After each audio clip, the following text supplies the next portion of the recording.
Nós estamos vivendo uma geração de adolescentes viciados em pornografia. E se tem algum adolescente aqui desse jeito, meu amigo, tira a prostituta. A gente não pode perder a alegria de ver a muralha cair por 5 minutinhos ou 3 minutinhos de um prazer instantâneo. Homens casados, pastor, homem, eu estou falando, pastor, eu não estou jogando palavras ao vento, não. Não estou. Homens casados viciados em pornografia. A irmã pega no sono e demoniada por uma pregação do Marco Feliciano.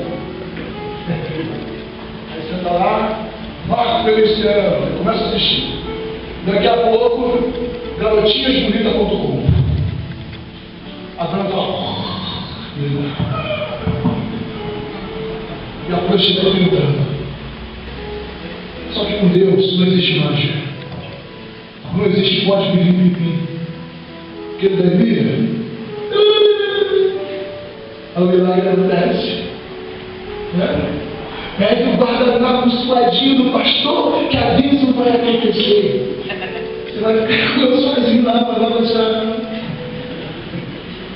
Não vai. Conversa. Quer ver o milagre acontecer?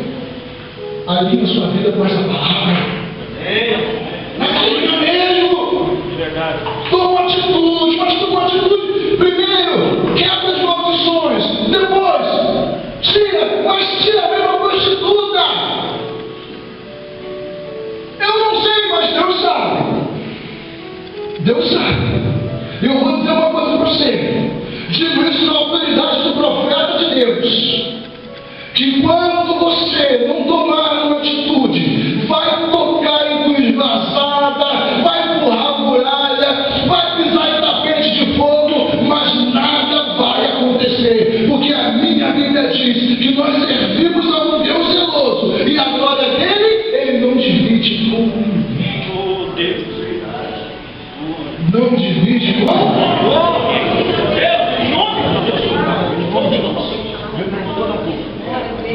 Agora, já, em nome de Jesus, eu repreendo toda dor, eu anulo e repreendo agora, toda dor, já, em nome de Jesus, continua aí, igreja, Oh, Deus, eu repreendo toda dor, em nome de Jesus,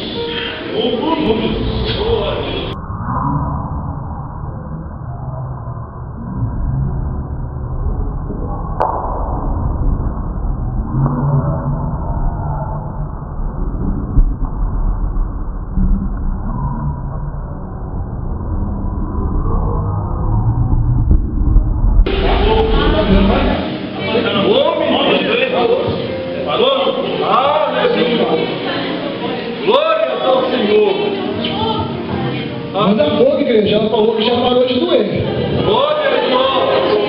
Já parou de doer, aqui ó. Parou de